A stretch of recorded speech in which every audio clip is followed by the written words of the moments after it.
Right, we had to share the unfortunate and sad news of the demise of Mulayam Singh Yadav earlier this morning with our viewers. He was the Samajwadi Party patriarch, three-time Chief Minister of Uttar Pradesh and Member of Parliament. He was 82 years old, considered a key component in opposition politics, though ill health forced him out of public life for the last few years. Popularly referred to as Netaji by Samajwadi Party supporters, Mulayam Singh Yadav also served as the country's defence minister. Here's a quick look at his political journey. Samajwadi party ऐसा समाज बनाना चाहती है जो किसी की कृपा पर न रहे, अपने पैरों पर खड़ा हो, किसी के सामने उसको कभी सिर और हाथ न फैलाना पड़े, न सिर झुकाना पड़े, ये समाजवादी पार्टी है. Twice he came close to realize his prime ministerial ambitions. On both occasions, the last mile proved too long. Walking with his rustic swagger, Netaji betraying no sign of his disappointment. हम लोग राष्ट्रपति जी से मिलके आए हैं और अपना दावा पेश कर दिया है और सभी लीडर्स से दावा पेश कर दिया है और देवे गौड़ा हमारे लीडर हैं. The master politician playing in masterclass, even as H.D. Deve Gowda nudged past him to become the Prime Minister of the United Front government in 1996. But in just 10 months, Gowda was out. Once again, Mulayam fancied his chances for the top prize. Yet again, another rank outsider, I.K. Gujral, stole a march over Mulayam. 3 years later, in 1999, it was Mulayam's turn to scuttle Sonia Gandhi's plans. Not just Sonia, it was a lesson for all not to ever take the Samajwadi Party founder for granted. The wrestler turned politician grew up worshipping the ideas of Dr. Ram Manohar Lohia. Very clearly, he hitched his electoral fortunes with Chaudhry Charan Singh's party. In the late 1980s, he was with Janata Dal when VP Singh rode to power in Delhi. Congratulations.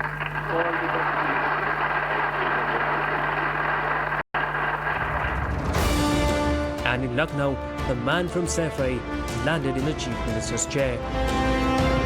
But history repeated itself.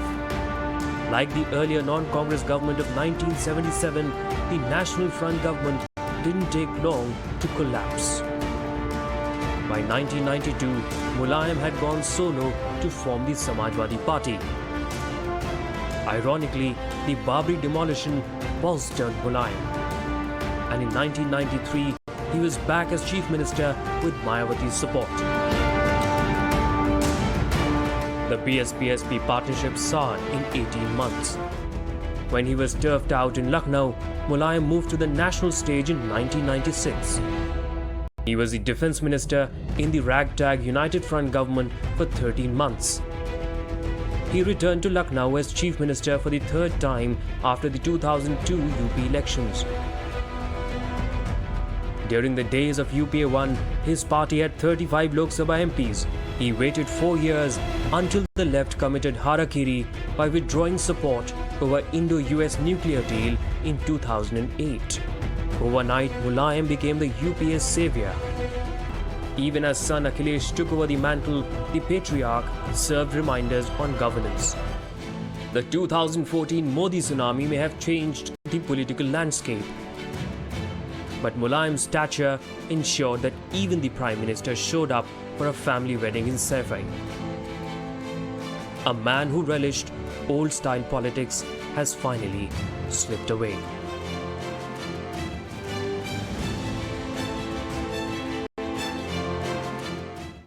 Joining us on the program is senior journalist Ashutosh, who's of course followed UP politics very closely. Welcome to the show, Ashutosh. I want to begin by asking you that throughout the day, so much has been spoken about Mulayam Singh, right from his ordering the firing at the car sevaks to how he came so close to becoming India's Prime Minister. It seems Mulayam Singh's political journey had no dull moments, from his trademark style of operating, unapologetic, astute grassroots leader. But for you, which are the most defining moments? Do you also believe that here is a man who is responsible in many ways for changing the course of India's history?